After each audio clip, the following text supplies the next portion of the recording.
Surat civil hospital resident doctor આપઘાત કેસમાં anti ragging કમિટીના રિપોર્ટ અને ઉચ્ચ સ્તરીય તપાસ બાદ 4 રેસિડેન્ટ ડોક્ટર સસ્પેન્ડ અને 4 ફેકલ્ટીને કારણદર્શક નોટિસ.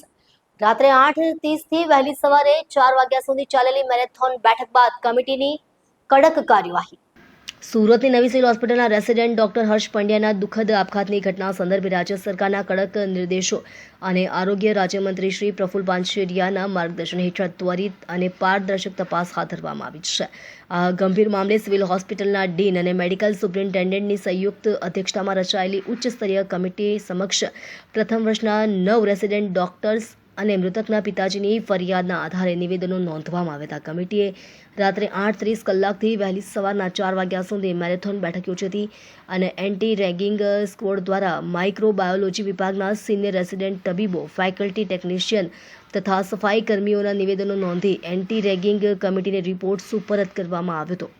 કમિટીના અહેવાલના આધારે શિસ્તભંગ અને ગંભીર બેદરકારી બદલ 4 રેસિડેન્ટ ડોક્ટરો ડોક્ટર નિરાલી વસાવે, ડોક્ટર અનુજ મહેશ્વરી, ડોક્ટર દીક્ષિતા ઘેવરિયા અને ડોક્ટર હિના ભૂતને 6 માસ માટે સસ્પેન્ડ કરી તાત્કાલિક હોસ્ટેલ ખાલી કરવા તેમજ કોઈપણ શૈક્ષણિક પ્રવૃત્તિઓમાં ભાગ ન લેવા સખત આદેશ કરાયો છે. અહેવાલના આધારે શિસ્તભંગ અને ગંભીર બેદરકારી બદલ 4 રેસિડેન્ટ ડોક્ટરો જેઓ દ્વિતીય વર્ષમાં માઇક્રોબાયોલોજી ડિપાર્ટમેન્ટ ખાતે કામ કરી રહ્યા છે, જેમાં 3 વિદ્યાર્થીનીઓ અને 1 વિદ્યાર્થીનો સમાવેશ થાય છે, તેઓને 6 માસ માટે સસ્પેન્ડ કરી તાત્કાલિક હોસ્ટેલ ખાલી કરવા અને કોઈપણ શૈક્ષણિક પ્રવૃત્તિમાં ભાગ ન લેવા અંગેના હુકમ કરવામાં આવેલા. આ સાથે જ માઇક્રોબાયોલોજી વિભાગના વડા ડૉક્ટર સુમૈયા મુલ્લા તથા અન્ય 4 ફેકલ્ટી અન્ય 3 ફેકલ્ટી એમ કુલ 4 ફેકલ્ટીને સો કોઝ નોટિસ ફટકારવા અંગેનો નિર્ણય કરવામાં આવેલ.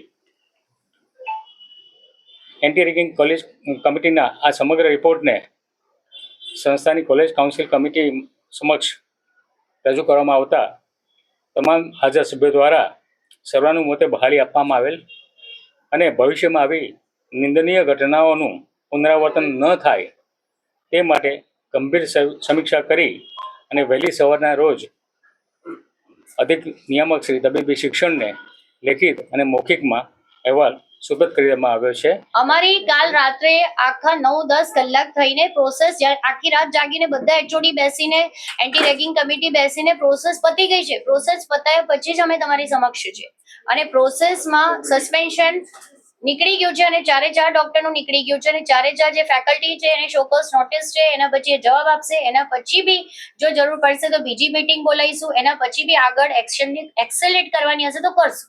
મારું બેન સસ્પેન્શન થઈ ગયું, પોલીસ ફરિયાદ થશે, પણ પોલીસ ફરિયાદ બાદ આવા ડોક્ટર સમાજમાં આવશે, સમાજ માટે કેટલા હારા કહેવાય. તો એના માટે